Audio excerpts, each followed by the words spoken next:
Hey guys, today in math, you're going to be solving some two-step word problems. Now, I know two-step word problems can be challenging, but I also know that you all love a good math challenge.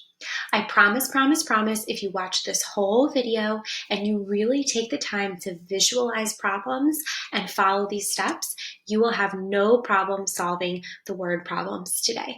And if you do find them to be a little bit tricky, that's okay too. They are tricky. They're one of the trickier things we do in second grade math. If at the end of this video you go to work and you're still having problems, definitely reach out to me, come to open office hours this week, or sign up for a check-in and we can go over some of the math work together. All right, make sure you watch the whole video, make sure you use those steps, and make sure you have confidence in yourself because you are all super smart mathematicians and you absolutely can solve these problems. Good luck. The first thing that I want to talk about today is solving two-step word problems, the steps we want to take. First, as always, with any word problem, we want to read the problem and make a picture in your mind. Visualizing the problem will help you think about what's going on and what's happening.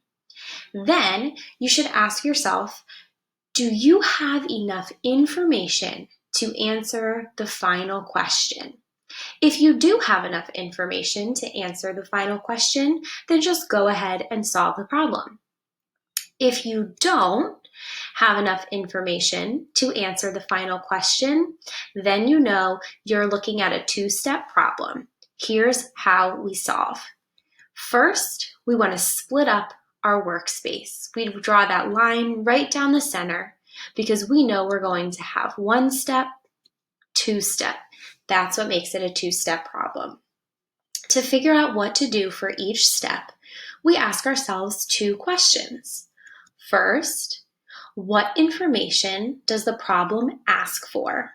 To do this, you should look at the final question. Then, you'll read the problem again and ask what question is hiding, or you might also think of this question as, what do you need to know first? Let's do some examples together. Martin has 70 photos in his scrapbook. That is 29 fewer photos than Carla has. How many photos does Carla have? Okay, I did the first step, I read the problem, and I have a picture in my mind of the photos and the scrapbooks. The second question we ask is, do we have enough information to answer the question? The final question here says, how many photos does Carla have? To answer that, I need to know Martin's photos and the difference. And I have those two pieces of information, so yes. That means this is just a regular one-step comparison problem, and I can go ahead and solve normally. Remember, with comparison problems, they're using some tricky language. It says that is 29 fewer photos than Carla has. We know that is talking about Martin's 70 photos. We also know another way to say fewer is just to say less. So Martin's 70 photos is 29 less than Carla. That means that Martin has the least amount of photos and Carla has the most. We fill in what we know. Martin has 70 photos, and that is 29 less than Carla, and then we would be able to solve for Carla's photos in one step. Let's do another example. Hannah finds 23 leaves. Sean finds 6 fewer leaves than Hannah finds. How many leaves do they find in all? We read the problem. Maybe you made a picture in your mind of Hannah, Sean, and their pile of leaves. Now we ask, do you have enough information to answer the final question? The final question says, how many leaves do they find in all? To answer that, we'd need to know how many leaves Hannah finds and how many leaves Sean finds. We do not have enough information to solve this problem. So first, we split up our workspace. Then we look at the final question to figure out what this problem is asking for. The final question says, how many leaves do they find in all? That means step number 2 will be to find leaves found in all. Let's think about what information we'd need to find the total amount of leaves. We need to know Hannah's leaves plus Sean's leaves would get to the leaves found in all. We know that Hannah finds 23 leaves, but we do not know how many leaves Sean finds. It only tells us he finds 6 fewer than Hannah. And we don't know how many leaves they find in all. So this equation has 2 unknowns. That tells us we need to do another step before we can solve. We read the problem again and think about, what do we need to know first? Hannah finds 23 leaves. Sean finds 6 fewer leaves than Hannah. How many leaves do they find in all? Before we can solve for leaves found in all, we need to know how many leaves Sean has. So our first step will be to solve for Sean's leaves. This problem is a comparison problem, so I'll set up some comparison bars to help us. We know that Hannah finds the most amount of leaves because the problem says Sean finds 6 fewer or 6 less leaves than Hannah. So Sean is the least amount. Hannah finds 23 leaves, and the difference between them is the 6 fewer leaves. So if I were to go ahead and solve for Sean's leaves, I would find that he has 17 leaves.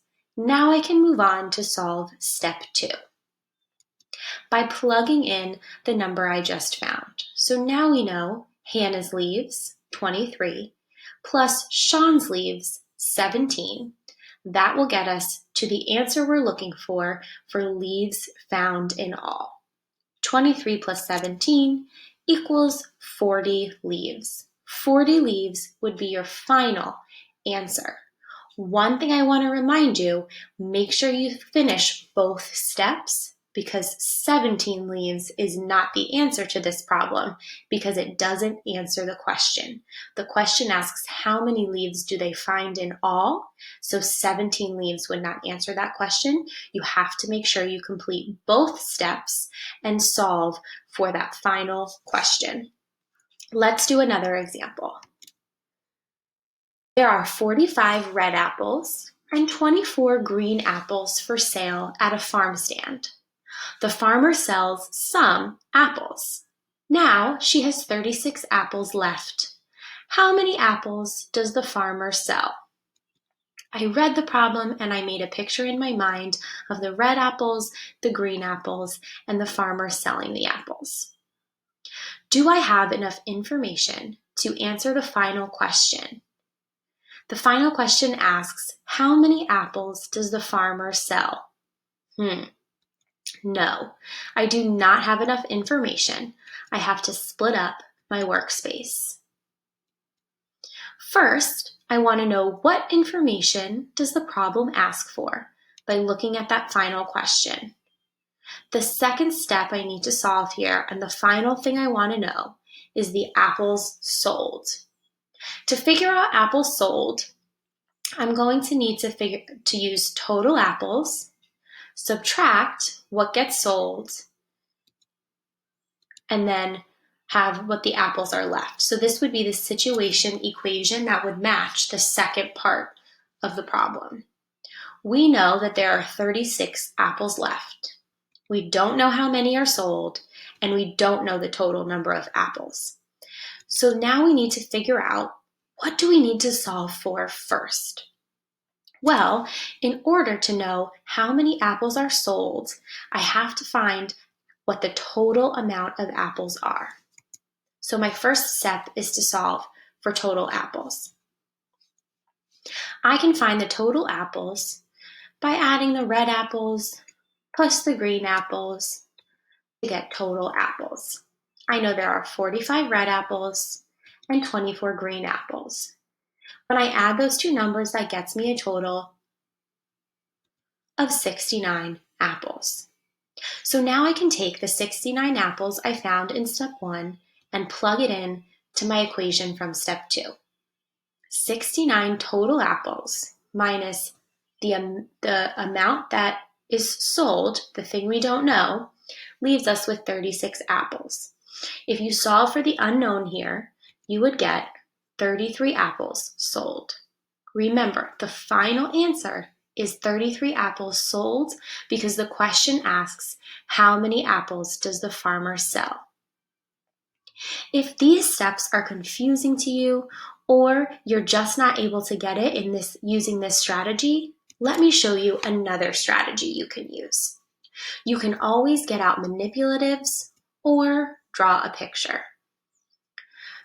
Remember, there are 45 red apples and 24 green apples for sale at a farm stand.